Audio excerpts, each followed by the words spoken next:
Excellent. Glad you all are here. Thank you for the introductions. Wanted to let you know that this webinar series is based on our state AI guidance. If you go to our website, which is on the bit.ly there, and also you can certainly use the QR code as well, then you will see the AI guidance for California as well as links to all of the previous recordings of webinars. So definitely something that I would encourage you to check out if you haven't already.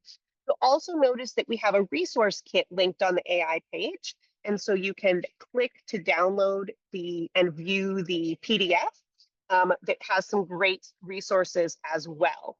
My name is Catherine Goyette. You can call me Kat, and I am the Computer Science Coordinator at California's Department of Education and the head of AI initiatives here at the department. And I work with my colleague, Dr. Christina Mattis, who is our broadband coordinator, in order to bring these sessions to educators. So I'm very glad that you are here and that we have such a great session for you today. So from the resource kit, one of the things that we notice when we're talking about safety is making sure we believe at CDE it's important to involve students themselves in discussions about AI. And so with that, we're so excited and honored that we have students here today and tomorrow, actually. This is a two-part session that will be giving us their perspective on artificial intelligence in school. So I am so excited to introduce Dr. Kip Glazer, who is a principal at Mountain View High School. She is also a CSTA, that's the Computer Science Teacher Association, Equity Fellow. And actually all this month, all of our speakers have been our CSTA, CS Equity Fellows. So we're really focusing on equity with a computer science lens with this month's sessions. So I'm going to go ahead and turn it over to Kip, to introduce yourself a bit more and while I pull up your slides. Thank you, Kat. Thank you, everyone. Welcome. My name is Kip Glazer. I'm the proud principal of Mountain View High School in Mountain View, California, home of Google. And many of our students, parents work in the tech industry where they are able to influence some of the things that you use in your classroom or in your workplace. So, and I'm a huge believer of involving students and building student agency and capacity. So I was very honored that when Kat reached out to me to say, hey, do you want to do this webinar series? And I was able to, it didn't require a lot of convincing, but convince her to give us this opportunity. So thank you so much, Kat, and also thank you all for joining us. So this is part one of our two-part series where our students will be talking about a little more app side or technical side of how they're using AI in their lives as well as in the classroom. So we titled this as AI in Education, Embracing Innovation, Exploring AI Role Policies and Future in Schools. That's the title for the whole series. Next slide, please.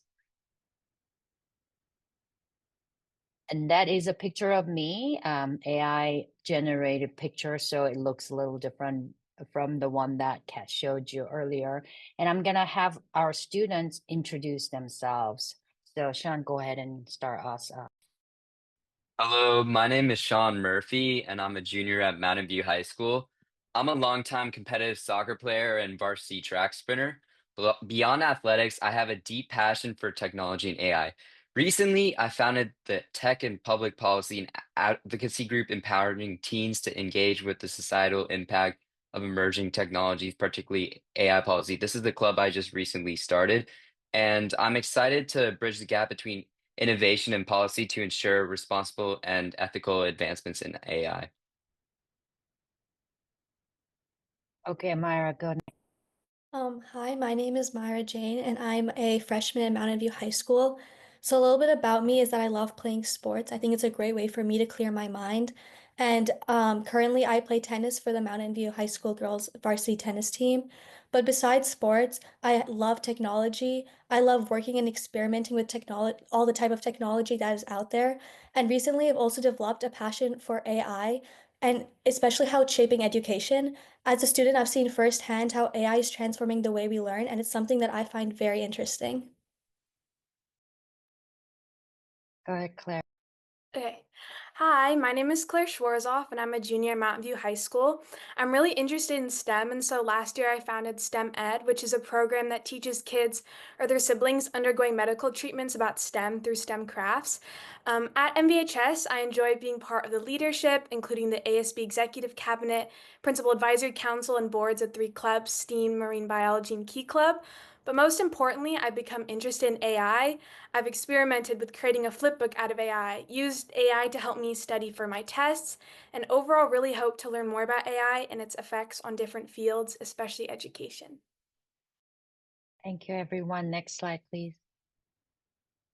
So here is a quick agenda. We have 6 different topics that we are covering in this session, and we're going to get started with the definitions. Next slide, please. So as we do continue the discussion on AI, it is super important for me, and I think for you as well, how we are talking about AI and how we are defining it. So these are 2 graphics that I'd like you to take a look. The top one with the star is where we think about AI in sort of vernacular terms, so that when people talk about AI in conversations, usually they mean large language model. And that's where you see a little star sit. And I just want you to zoom out and think about how AI is intersecting with lots of different fields of computer science, data mining, big data, natural language processing, deep learning, all the things. So for the purpose of our discussion, 90% of the time we mean AI as in that large language model where the star sits. At the bottom, you see different branches of how the artificial intelligence is broken down. And this is more of what they do best or how they function. So as you can see, machine learning, natural language processing, and different types of AI systems can perform certain type of function in certain types of environments. So I think it's super important that we orient ourselves before we get deeper into the discussion in terms of how our students are using AI. Next slide, please. So I'm going to turn it over to, I believe this is for you, Claire, right? Okay, Claire's going to talk about how AI and tech intersects and how that is showing up in her day-to-day school life. Yes, so AI hasn't just been created in the past couple of years. It's been around for decades, aiding multiple integral areas of our lives, especially mine. It helps music companies compile and give enticing recommendations for music for their users, and it's also used on websites. And so if I'm talking with a friend and I'm talking about a place to eat, and then I hear it 5 minutes later, that's because of AI. And because of these cookies. And so I think in general, AI isn't this piece of technology that's newfound and for experts to fully engage with. I think I found that most people in this world have come in contact with it numerous times or possibly numerous times every day, which is why it's okay to recommend to use it in newer areas such as education. And so I believe that one misconception regarding AI is that its value is only in its definition, meaning a computer machine's ability to mimic human thinking, can only be understood and properly utilized by experts, and that everyone else, specifically students, just use it as this cheating device and another method to get around improving their education. But I think the real value of AI is its diverse use and applications, specifically in education. So our vision as students at Mountain View High School is that it's a resource, especially an educational one. People can use large language models and AIs to discuss and speak out loud like a conversation with a teacher. it serves as this teacher when you're not with a teacher. So I personally generally like to compile about 20 questions regarding my notes before a test, and then go in the morning before and ask my teacher. But now I can answer 15 of those more general questions of the large language with the large language models, and they can help me process it without taking as much of my teacher's time. And so yes, 5 of my questions are still going to be needed to be answered by my teacher specifically, but this technology reduces this time. And so I think overall AI is not just like this complex intangible idea that only experts understand and students like to cheat with. I think instead it can be effectively used by students and pretty much anyone in this world very easily. Next slide, please. Hi, I'm a part of the Mountain View High School Principals Tech Internship Program, and basically this program's mission is to make tech resources more accessible and easier to use for everyone. Right now, a lot of students don't know what resources are available to them, or if they do, many of them are not sure how to use them. And so we want to stop that. Additionally, a lot of students hesitate to ask for help with platforms like Aries and Canvas because they assume like that they should already know how to use these resources. And so this is obviously a problem that our internship hopes to solve. And so our solution to this problem was initially we wanted to create individual slide decks that explained how to use different tech resources, but as the program grew and expanded, we took it a step further. We built an interactive website that puts all this information into one place, making it super easy for students to find what they need. We've also added a few features which I will walk with you through the next slide. So next slide, please.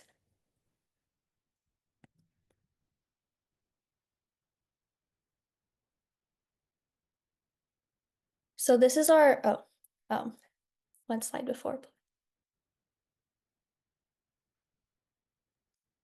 Sorry about that. Let's see. No You can tell problem. I don't use Canva very much. There we go. Yeah, so this is our Mountain View High School tech website. And so if you could please play the video.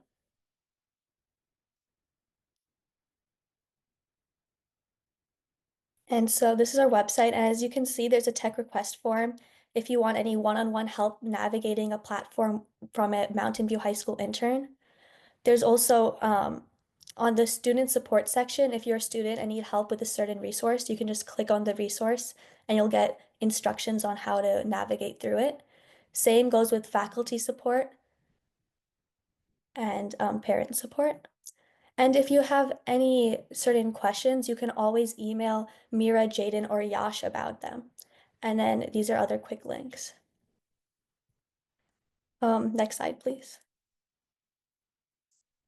So what are our next steps? So some future plans that we have is creating an AI conference at the Mountain View High School to further talk about AI.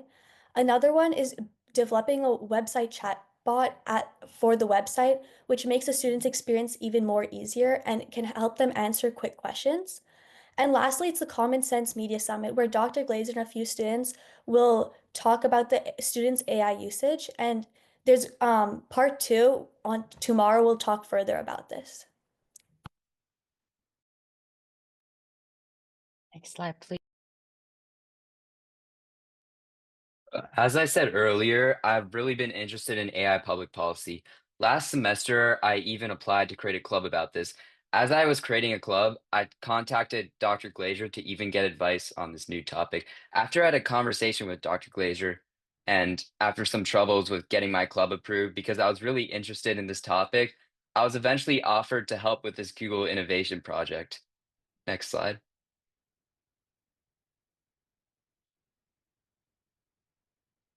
Okay, let's start with our goal. We are developing a chat-based AI tool specifically for educators. Why? Because AI is advancing rapidly and schools need guidance on how to integrate it responsibly. Also, because this technology is so new, many schools lack policies built around AI. Our tool is designed to help craft AI policies that are tailored to each of schools' unique needs. Rather than using one size fits all approach, we believe schools should have the flexibility to create policies that work best for their students and educators. Okay, let's talk about our purpose. Now, what's the scope of our project? Oh, wait, oh, let's talk about our scope actually. So, what is the scope of our project? The scope is to help public high schools in California develop AI policies for their schools. AI is not just about automation or replacing traditional learning. It's about enhancing education, fostering critical thinking, and ensuring ethical use. By providing schools with a structured way to craft policies, we can empower educators to use AI as a tool rather than fearing it as a disruptive source. So, now why does this matter? Our purpose is clear. We want to increase safety for students when using AI. There's a misconception that AI is just a cheating device. The AI can be a learning assistant, a creativity booster, and a problem solver partner when used correctly. By working with schools, we hope to shift the narrative around AI from one of fear to one of responsible empowerment.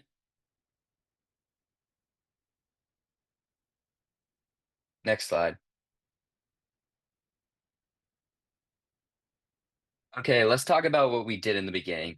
So, in the beginning, our original idea when we were brainstorming was to compile data from all thousands of schools that we have and see what AI policies they have to create this chatbot that would be able to create AI policies for these new schools. So, we wanted to get existing data on AI policies from districts, but the problem that we faced later is that we realized that while we were researching, we realized that many of these schools actually don't have AIPs, and there's actually very few in this nation that actually have AI policies. So this is why we had to focus on a new approach. So our new approach with AI policy is to get official regulations from departments that run these schools, like the California Department of Education or the Federal Department of Education. And we use those regulations from that and we create our own template that this chatbot can follow to create these AI policies. So we can create a chatbot that would be able to follow these regulations and use our basic template that we made to be able to create AI policies that schools can use.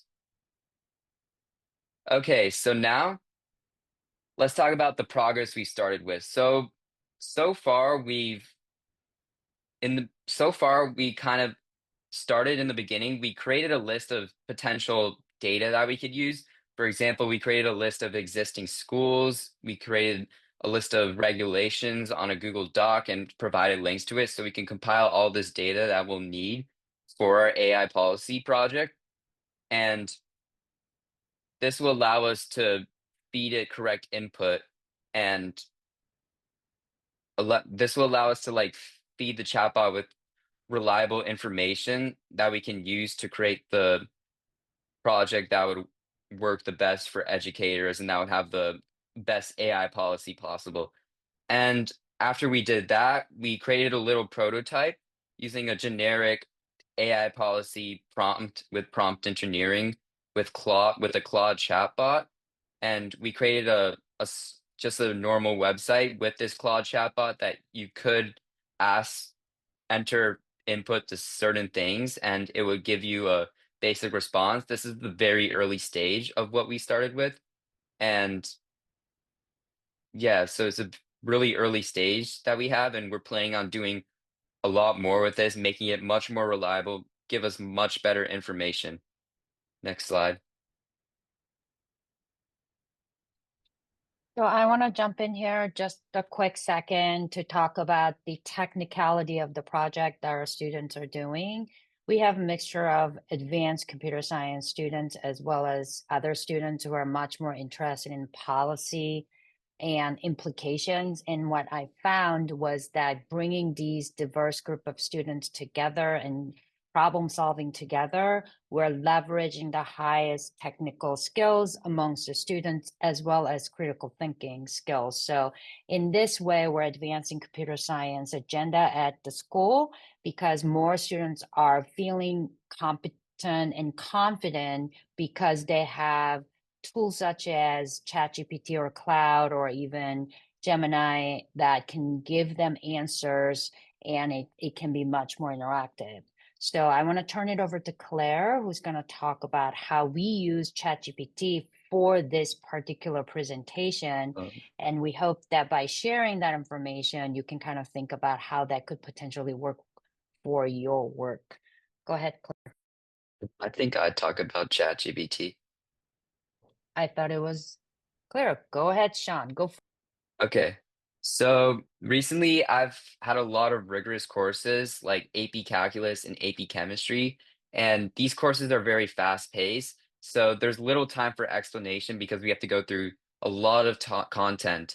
So oftentimes I end up leaving class struggling to understand what I just learned because of all this information they gave to us, and it's really complex. So when I go home and I'm doing my homework, sometimes I don't feel prepared, like I don't really know how to do the homework. So that's why I'll ask ChatGPT certain concepts and I'll ask it to explain to me s- how to solve this problem or how this works so I can really fully comprehend because fully comprehending personally for me is how I do well on tests. If I don't really understand how it works, then I won't be able to replicate this problem on a test when it's worded differently. So right here we have a video that explains how you can use ChatGPT to help you with your tests and your homework, help you prepare, help you better understand this topic.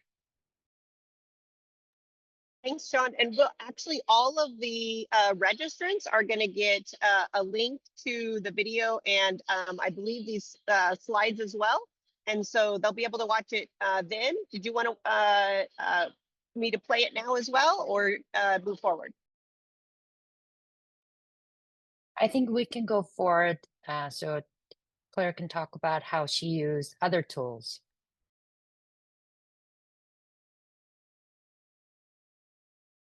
Yes, so AI is also able to be used through applications such as Gamma and Canva. And so as you can see in this video, when we were creating this slide presentation, we took our template and we went to Gamma and then we chose paste in text and we were basically able to convert our information and what we wanted on each slide to an actual slide presentation. And so here, like they laid out the cards and then they had different options for detailed or lots of images or not that many images. And basically, I was able to complete this process in about 5 minutes.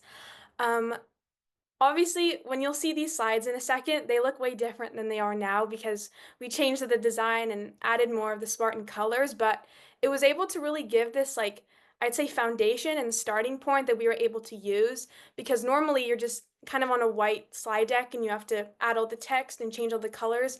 And this, as you can see, was able to create the slides in such amount of short a time so that we basically only had to edit it and not do it from scratch. And so I think this is a really useful tool.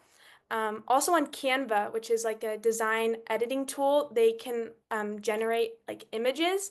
And so as the ASB Secretary PR, I create flyers probably like once a week.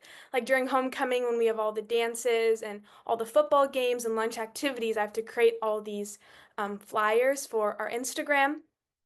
And so you're able to type in this prompt into Canva and basically create these images that are more customized to exactly what you want to show to the students on our ASB Instagram. And so, yeah, these are two tools that I found very helpful this year and throughout high school.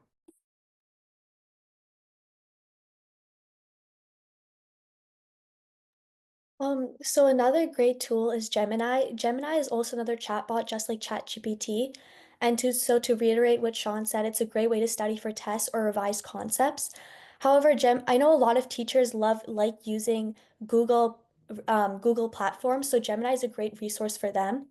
Another platform I recently discovered and have started to use is Google Notebook LM because it has really made me more organized and more efficient because it can, when I give it notes and documents, it can pull key points from my documents and highlight important concepts, as well as even generate summaries. And so this makes studying for tests a lot easier and a lot more efficient. And I know for teachers, it's a great way to also organize plans and make connections between different topics. Instead of having to manually sort through resources, Notebook LM can help put everything together into one place. So it makes teaching and planning a lot more efficient and easier.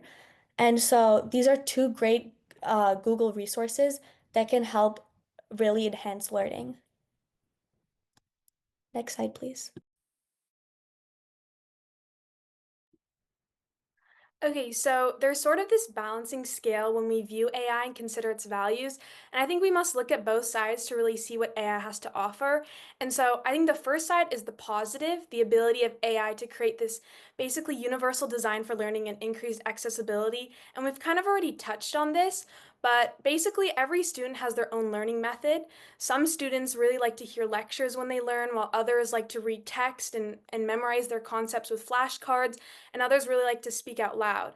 And so with AI, students are able to use chatbots to kind of serve as a method of communication and constant kind of talking back and forth with the chatbot like a teacher, which is like what I kind of previously talked about. And so I personally like to talk and process what happened in a class outside of school. And so I like to use ChatGPT as kind of like a way to have a conversation with someone rather than just only getting my education from the lectures that we got in school. And so now with AI, we're not only confined to like the classwork and the homework that we're given, but we're kind of able to turn it in and really morph it into a tool where all people, no matter what learning style is best for them, they're also able to kind of use this to their advantage.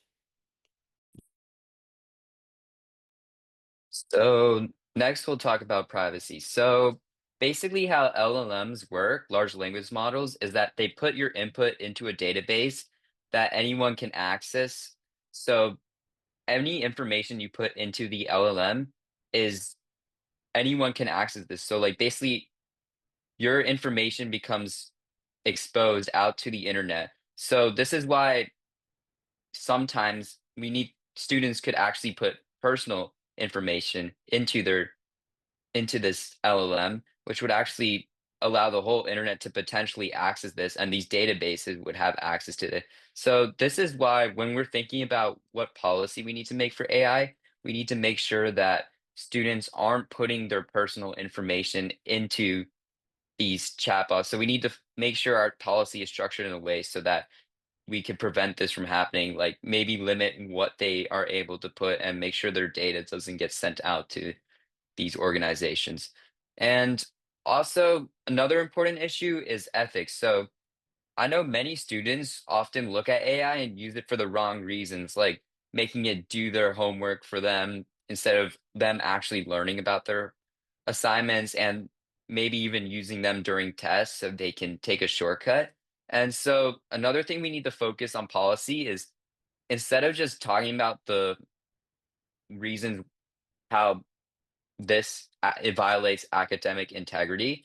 I think even if we talk about that, students will still do that. We need to direct them in a way where they actually use AI that's beneficial to their learning. So we need to talk about how if you want to become better educated, you want to use AI in different ways, like what we mentioned earlier on how we would use ChatGPT that doesn't violate academic integrity guidelines.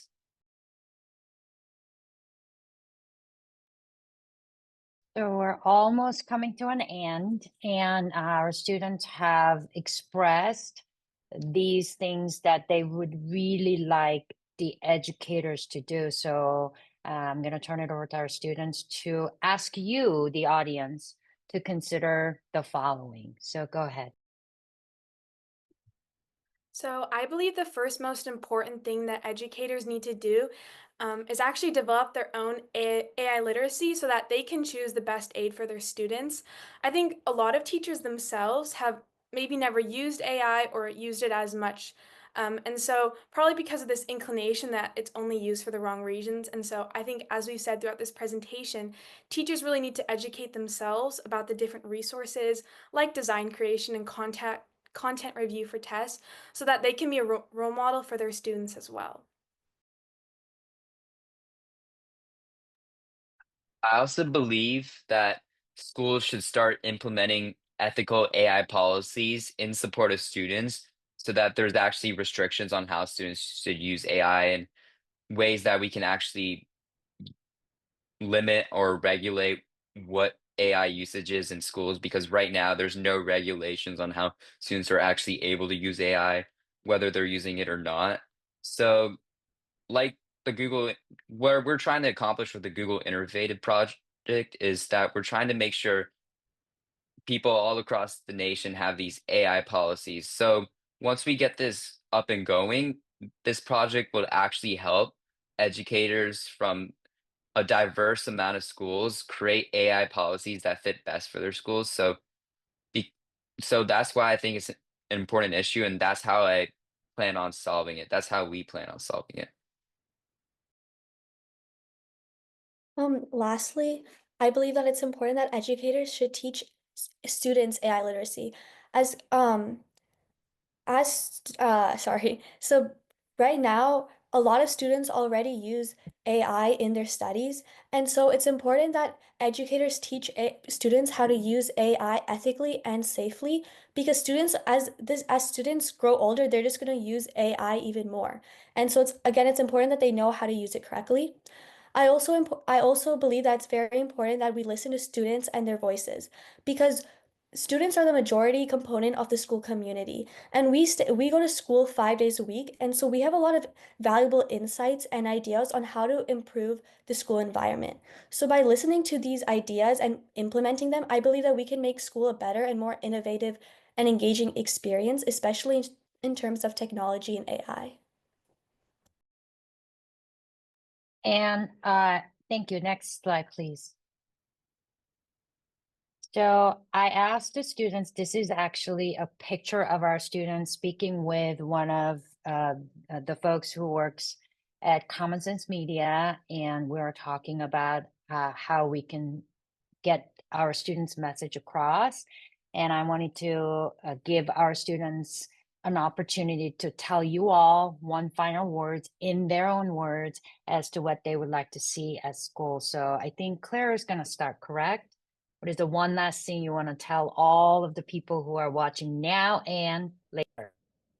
Okay, so I think the one thing that people should take away and what I want my teachers to know is that AI is going to become as integral and massive part of our lives and as common as the internet.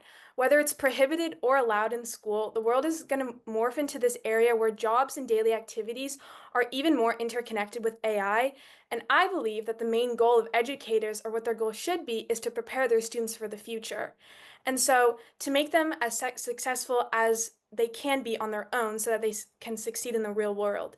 And so I believe that integrating and accepting AI as this tool is integral because it shifts the mindset of not only teachers but the future generations, and it stops students from seeing this as another clever way to cheat on tests and instead a tool that they can practice and use to help propel themselves into the future. And so I think if people integrate AI in schools, people will actually cheat less on tests with AI because they won't see it as this cheating tool but instead as a resource. And so I feel like this is very similar to when kind of the internet was integrated into our society. It probably felt like a lot of people a way to cheat or a shortcut to be able to find something in 10 seconds on the internet rather than using books in a library. But I think the people that learned how to work with the internet and accepted that it would become incredibly important the fastest were the ones that were able to use it and really improve their career the most. And so I think AI is our generation's version of the internet. And so teachers really need to accept that so that their students can also be prepared. So yeah, I also agree with Claire, but adding on, I want to mention that, for example, my history teacher, when he gives us this assignment, he says absolutely no AI can be used to do this assignment. And I think there's a pretty negative connotation on this. So I think what my goal is to make sure that these teachers understand the benefits of AI and they actually tell students what is good about AI and how we can use it to benefit us. But so like because many students view it as a negative thing, but if these teachers just talk about the benefits of AI and not just how you can't use it on tests, but also mention a little bit about, oh, it could help you with this aspect, then students will be more awoken to the positives of it and will actually integrate it in more beneficial ways. Yeah, I agree with both Claire and Sean that AI is gonna come in our generation whether we like it or not. So instead of trying to prohibit it, we should try to teach students how to use it ethically.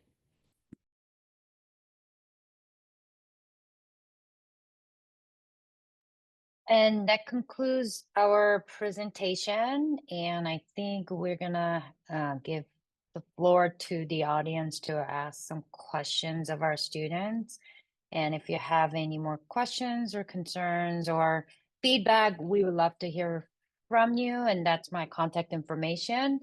And I think next slide will say questions. So we can go to some questions and answers.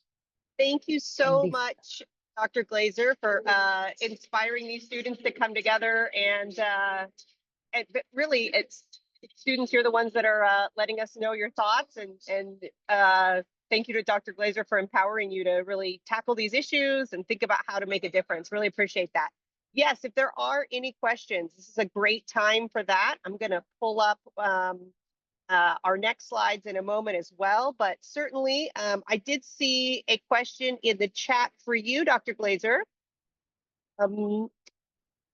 How many students or faculty have requested the one-on-one session for help since the site was launched? Oh, this might actually be for the students because it's student-led. And do you have any resource to support all the requests? So how does that work with this AI resource that you created for both students and educators? so the tech internship began as simple tech support because what we are noticing is that our students are very competent in most cases, but they're very school-specific tech resources. And we're very lucky to have our advanced computer science crew they developed this tool called the MVHS ISO, right? Isn't that what it's called? Can somebody, one of you, put the link in the chat? And it updates daily bell schedules. So, and then students can get the information.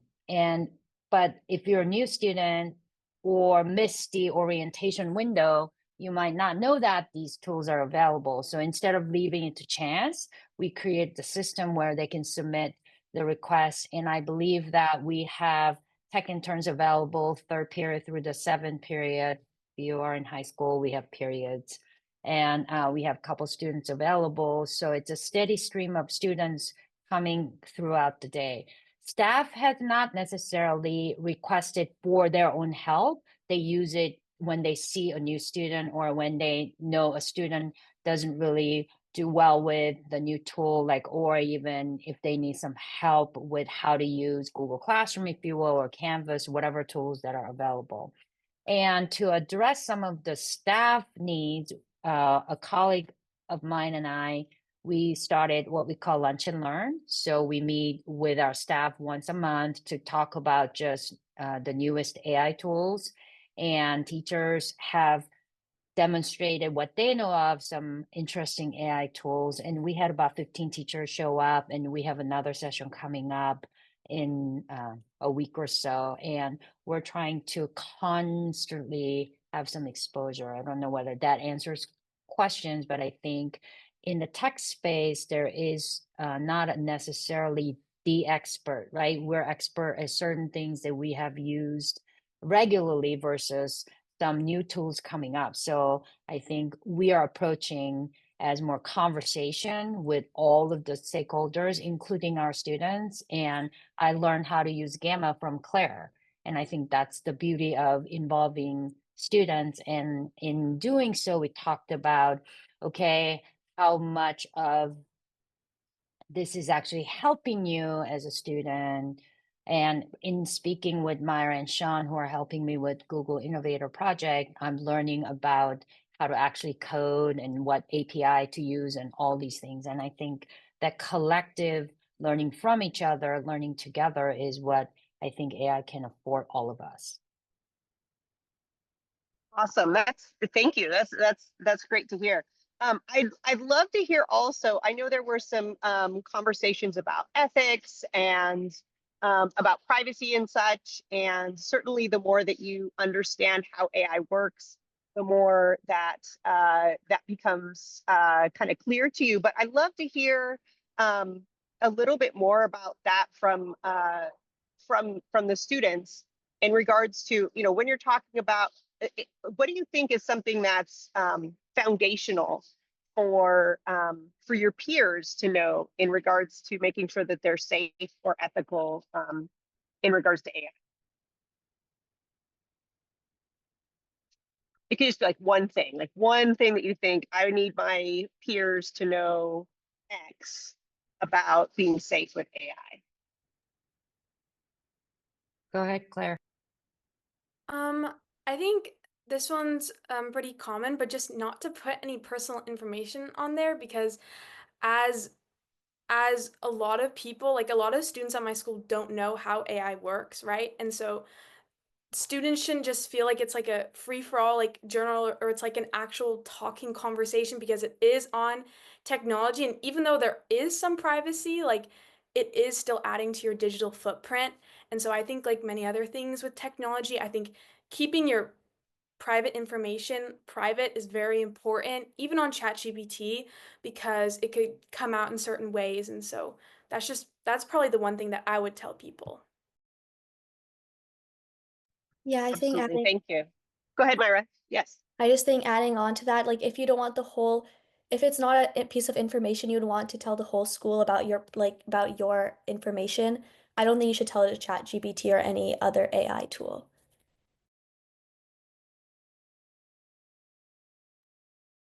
Could I add something onto that? Please, yes. Okay, so I think there is a way with things like ChatGPT where you're able to not send out your information to the database.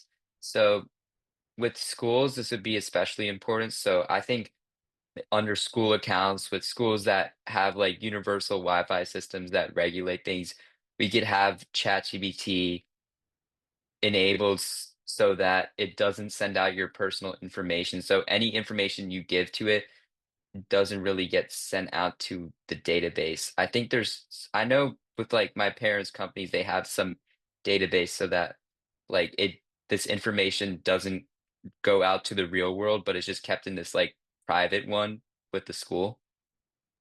Yeah, thanks, Sean. Thanks for bringing that up. So I think that there are some ed tech companies that have some walled gardens, so to speak, that do keep that data safe. So especially when we're thinking about younger students, that's something we definitely want to consider. So I appreciate you bringing that up because we do want to make sure that we are protecting student privacy as is federal and state regulations. So oh, okay. So here's a question from Brian asking, what is it like developing a chatbot? And more specifics, are you forking GPT or using a kit like NVIDIA's? So there's an easy way to solve this. So with many of these chatbots that already exist, there's these things called APIs where we can actually use the code that was already used and the systems that were used to create these chatbots to actually make our own. And the difference that we would have is we would actually have like prompts that are directed towards the questions that so when someone inputs information, we create our own prompts that are supposed to give us the most efficient answers, and we can also add data to these like prompts that we created to actually give us information that we want. So we're basically recalling from a certain type of data and we're asking it certain types of questions with this API. So that's our plan to develop this chatbot. And then we eventually put it on a website that will just be easy to use to so people can actually just click and just end up getting the information that they need. And they're actually getting some codes from GitHub, and that's part of our computer science pathway. And they're doing hard coding, believe it or not. And these students have been working on it since some of them have been coding since they're in fourth grade. So these students are actually pretty expert level coders. And we're very fortunate that we have some adult mentors who are guiding them, and as well as our computer science teachers also helping us. So I feel very, very fortunate to have so many students with technical abilities. And I'm not the best at coding per se, but what I'm providing is the domain expertise to help them frame the conversation and where to actually look for these data set. And students have been learning a lot from how they thought of it and what they were focus or their focus was in terms of how to construct the data set. Now they're moving away from it and understanding that large language model is called large language model because it requires large sum of data. Am I right, Sean? Myra? Yeah. So, and what I tell the students is that yes, the product is very, very important, that it should work and it should achieve our goal of supporting school leaders to be able to create the policies that they can use, but also the process of problem solving is sometimes more important. And last time we had a discussion, Claire actually said, it sounds like we need more of a template rather than a dynamic chatbot based on our conversation. So I think that understanding of which tool for what problem or what task students are starting to get. So I'm very proud of them, and I cannot wait to share the results with our colleague, and hopefully it will be a useful tool. But even if the tool does not necessarily work the way that we thought originally, and I think students can get a lot of learning from it.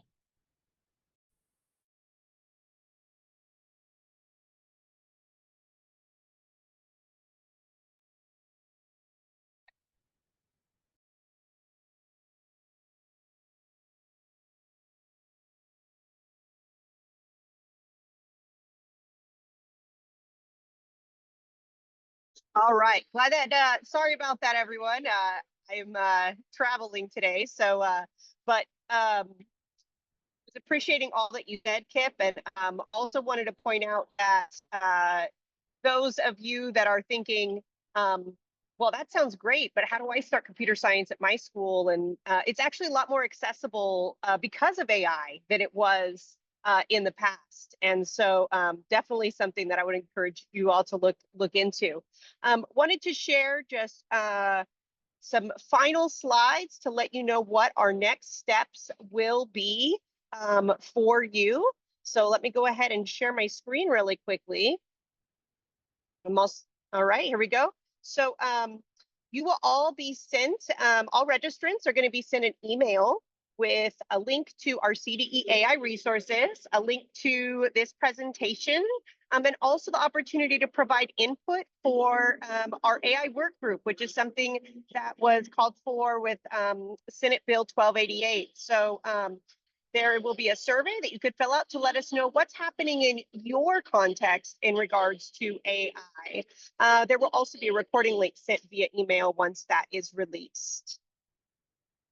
Want to let you know that tomorrow we are going to have Dr. Glazer and students yet again, because this is a two-part series. So we definitely encourage you to join us tomorrow. And I will be sending an email tomorrow morning with all of this information if you don't have a chance to take a quick picture of it. So you'll have it, but it is at the same time. So we invite you to that.